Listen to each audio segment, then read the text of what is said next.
सुप्रभात विद्यार्थियों। आज हम मुंशी प्रेमचंद जी के द्वारा रचित कहानी नमक का दारोगा कहानी के आगे के भाग का अध्ययन करेंगे। धर्म ने धन को पैरों तले कुचल डाला। तो यहाँ पर लेखक ने उस समय का वर्णन किया है जब मुंशी वंशीधर पंडित आलोपी दिन को हिरासत में लेने का आदेश देते हैं। उस समय पंडित आलोपी दिन अपने धन की संख्या का बल का सहारा लेता है। वह रिश्वत देने की कोशिश करता है, लेकिन इस बार उसका एक ऐसे व्यक्ति से पाला पड़ता है जो रिश्वत लेने से इनकार कर देता है। तो इस प्रकार पंडित आलोपी दिन का धन का जो बल था, जो अहंकार था, वह मुंशी वंशीधर के समक्ष चूर चूर हो गया और धर्म रूपी वंशीधर ने धन को चरणों पर गिरने पर मजबूर कर दिया, पैरों तले कुचल डाला। आलोपी दिन ने एक हष्ट-पुष्ट मनुष्य को हथकड़ियां लिए हुए अपनी तरफ आते देखा।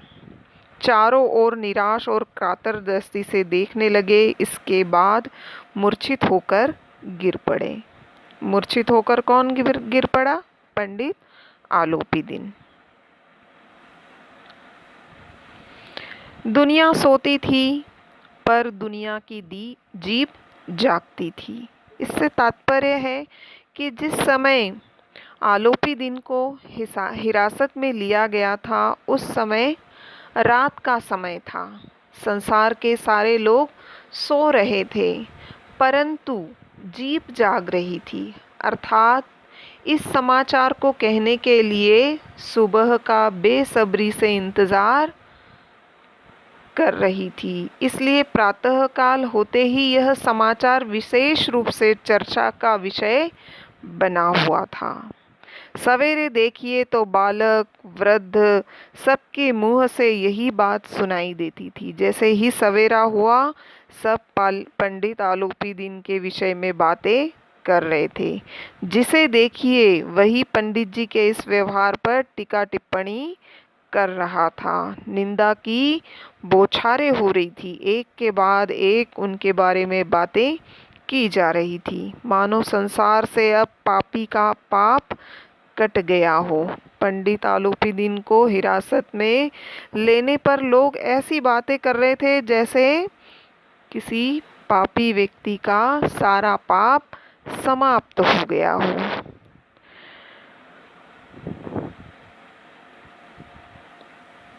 पानी को दूध के नाम से बेचने वाला ग्वाला, कल्पित रोजाना मचे भरने वाले अधिकारी वर्ग, रेल में बिना टिकट सफ़र करने वाले बाबू लोग, जाली दस्तावेज बनाने वाले सेठ और साकार, यह सब के सब देवताओं की भांति गर्दन चला रहे थे।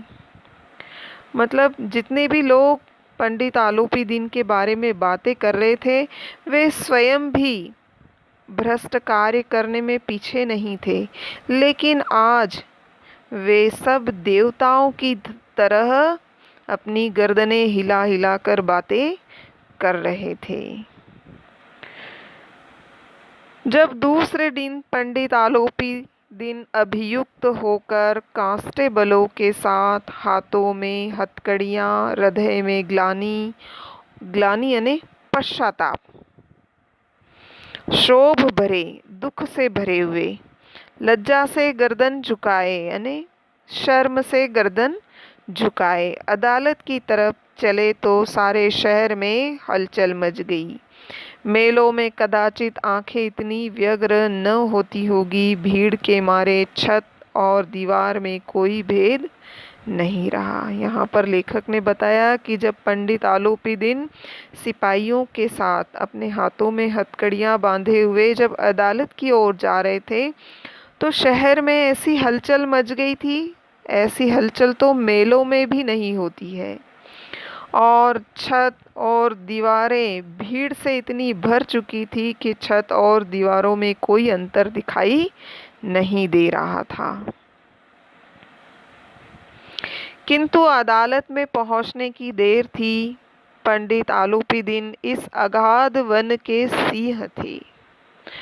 अदालत के सारे अधिकारी और कर्मचारियों पर पंडित आलोपीदीन के धन का दबदबा था। धन के बल पर उन्होंने इस विभाग को भी अपनी कृपा का पात्र बना रखा था। जिस प्रकार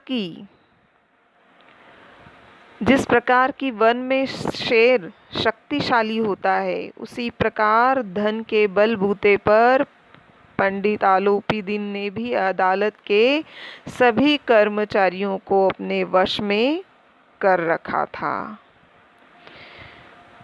आगे देखिए। उन्हें देखते ही लोग चारों तरफ दौड़े। सभी लोग विस्मित हो रहे थे। विस्मित होना यानी आश्चर्यचकित हो रहे थे। इसलिए नहीं कि आलोपीदीन ने यह कर्म किया, बल्कि इसलिए कि वह कानून के पंजे में कैसे आए। ऐसा मनुष्य जिसके पास असाध्य साधन करने वाले धन और अनन्य वाचालता हो। वाचालता ने बोलने की तरकीब, वाणी की मिठास, वह क्यों कानून के पंजे में आए। प्रत्येक मनुष्य उससे सहानुभूति प्रकट करता था। तो जब पंडित आलोपीदीन को अपराधी के रूप में अदालत में लाया गया, तो न्यायालय के सभी कर्मचारी उस समय आश्चर्यचकित हो रहे थे।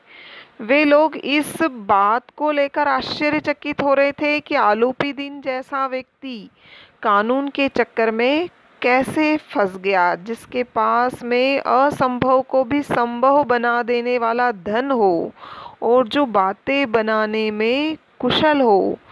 वह कानून की पकड़ में आ जाना एक अविश्वसनीय बात थी। इसीलिए लोग बड़े आश्चर्य से देख रहे थे। बड़ी तत्परता से इस आक्रमण को रोकने में निमित्त वकीलों की एक सेना तैयार की। न्याय के मैदान में धर्म और धन में युद्ध ठन गया।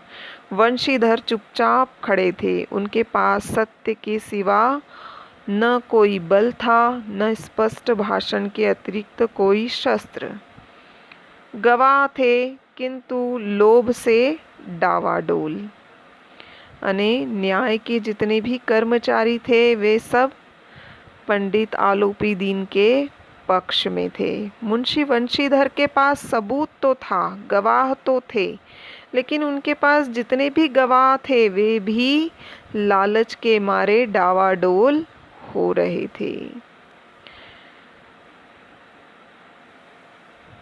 यहाँ तक कि मुंशी जी को न्याय भी अपनी ओर से कुछ खिंचा हुआ दिख पड़ रहा था। वह न्याय का दरबार था, परंतु उसके कर्मचारियों पर पक्षपात का नशा छाया हुआ था। किंतु पक्षपात और न्याय का क्या मेल। जहाँ पक्षपात हो वहाँ न्याय की कल्पना नहीं की जा सकती। मुकदमा शीघ्र ही समाप्त हो गया। जहाँ पर क्या होता है, पक्षपात का नशा छाया हुआ होता है, वहाँ कभी भी न्याय नहीं हो पाता है। डिप्टी मजिस्ट्रेट ने अपनी तजवीज़ में लिखा, तजवीज़ यानी निर्णय, कि पंडित आलोपीदीन के विरुद्ध दिए गए प्रमाण निर्मूल यानी बिल्कुल भ्रमात्मक हैं, यानी भ्रम से भरे हुए हैं। वह एक बड़े भारी आदमी है। उनका मानना था कि आलोपीदीन एक बहुत बड़े और संपन्न व्यक्ति है। यह बात कल्पना के बाहर है कि उन्होंने थोड़े से लाभ के लिए ऐसा दुस्साहस किया। उनका मानना था कि कोई कल्पना भी नहीं कर सकता है कि थोड़े से लाभ के लिए, थोड़े से पैसों के लिए वह ऐसा गैर कानूनी काम करेंगे।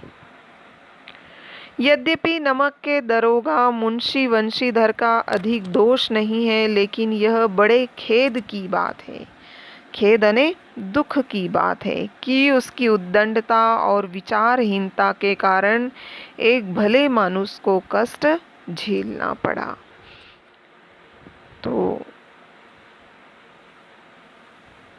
वह अपने काम में सजग और सचेत रहता है, किंतु नमक के मुकदमे की बढ़ी हुई नमक से हलाली ने उसके विवेक और बुद्धि को भ्रष्ट कर दिया। भविष्य में उसे होशियार रहना चाहिए। तो यहाँ पर मजिस्ट्रेट ने केवल आलोपीदीन को दोष मुक्त कर दिया, बल्कि एक कर्तव्यनिष्ठ वंशीधर के आचरण पर भी उन्होंने आक्षेप किया। उसमें उन्होंने बताया कि वंशीधर की उद्दंडता और उनके अविवेकपूर्ण आचरण के कारण एक भले इंसान को व्यर्थ में ही कष्ट झेलना पड़ा। और नमक विभाग में जो भ्रष्टाचार हो रहा है, उस भ्रष्टाचार को उन्होंने अनुचित आचरण माना और वंशीधर को भविष्य में सावधान रहने की चेतावनी दी। वकीलों ने यह फैसला सुना और उछल पड़े। पंडित आलोपीदीन मुस्कुराते हुए बाहर निकले। स्वजन बांधवों ने रुपए की लूट की। उनके जितने भी अपने रिश्तेदार थे, उन्होंने पैसे बरसाए। जब वंशीधर बाहर निकले तो चारों ओर उनके ऊपर व्यंग बाणों की वर्षा होने लगी। चपरासियों ने झुक झुक कर सलाम किया। उनके विभाग के जितने भी चपरासी थे, उन्होंने सलाम किया, किंतु इस समय कटु वाक्य, एक एक संकेत उनकी गर्वाग्नि को प्रज्वलित कर रहा था। कदाचित इस मुकदमे में सफल होकर वह इस तरह करते हुए न चलते, आज उन्हें संसार का एक खेदजनक यानी दुख से भरा हुआ विचित्र अनुभव हुआ। न्याय और विद्वता की लंबी चौड़ी उपाधियां, बड़ी बड़ी दाढ़ियां, ढीले चोगे एक भी सच्चे आदर का पात्र नहीं है। वंशीधर ने धन से बैर मोल लिया था। वंशीधर ने धन से अर्थात धन के बल से संपन्न आलोपीदीन से बैर मोल ले लिया था। इसके फलस्वरूप कठिनता से 1 सप्ताह बीता होगा कि मुअत्तली का परवाना आ पहुंचा। केवल 1 सप्ताह ही व्यतीत हुआ था और उन्हें पुरस्कार के बजाय दंड का भागी बनना पड़ा। 1 सप्ताह ही बीता और मुअत्तली का परवाना आ पहुंचा। कर्तव्यपरायणता का दंड मिला। उन्होंने जो कर्तव्य किया था, जो जिम्मेदारी निभाई थी, उसका उन्हें दंड भुगतना पड़ा। बेचारे भग्न हृदय, भग्न ने टूटा हुआ, शोक और खेद, दुख से भरे हुए व्यथित घर को चलते इस लड़के को समझाया था, लेकिन इसने एक भी न सुनी। सब मनमानी करता है। हम तो कलवार और कसाई के तगादे सहें, बुढ़ापे में भगत बनकर बैठे और वहाँ बस वही सूखी तनख्वाह। हमने भी तो नौकरी की है, कोई ओहदेदार नहीं, ओहदे ने पद नहीं थे, लेकिन काम किया, दिल खोल कर किया। और आप ईमानदार बनने चले हैं। घर में चाहे अंधेरा हो, मस्जिद में अवश्य दिया जलाएंगे, खेद ऐसी समझ पर। जब वंशीधर अपनी नौकरी से निकलकर घर पहुंचे तो पहले से ही उनके पिता उन पर नाराज हुए। उन पर उन्होंने गुस्सा उतारा। उन्होंने कहा कि बुढ़ापा, उन्होंने पहले यह सोचा था कि उनके पुत्र की नौकरी लग गई तो अब उनका जो बुढ़ापा है वह बड़े चैन से कटेगा, लेकिन कलवार और कसाई के उधार के ताने नहीं सुनने पड़ेंगे। जब बेटे की नौकरी लगी तो उन्होंने सोचा कि अब उधार लेने वालों के ताने नहीं सुनने पड़ेंगे, और अब उन्होंने सोचा था कि वे अब पुण्य कमाने के लिए, वे सोचते हैं कि उन्होंने भी नौकरी की थी, कोई पद पर नहीं लेकिन अच्छे से काम किया, लेकिन पुत्र है जो ईमानदार बनने चला है। उसने ईमानदारी को महत्व दिया।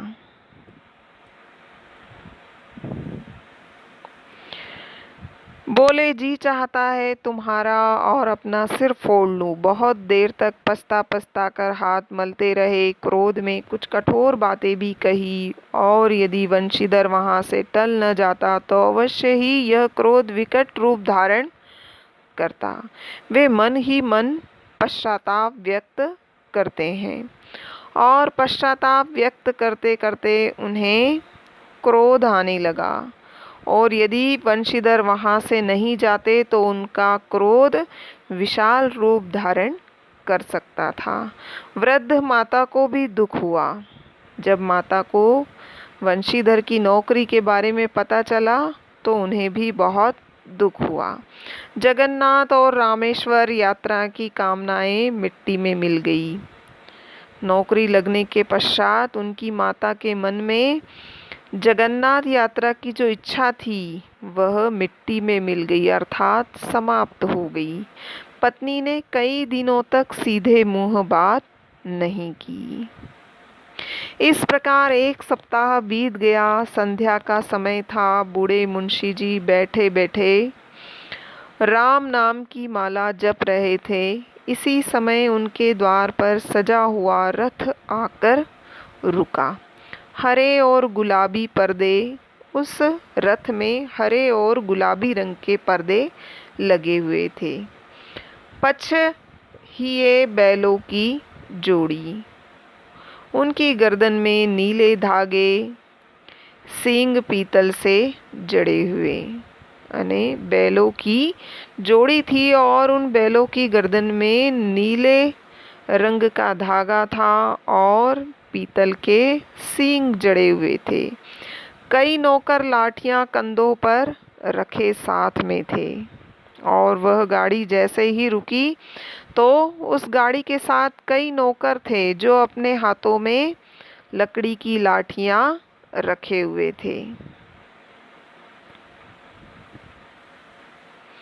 मुंशी जी आगवानी को दौड़े देखा। मुंशी जी ने जैसे ही देखा तो आगवानी यानी उनके स्वागत के लिए दौड़ पड़े।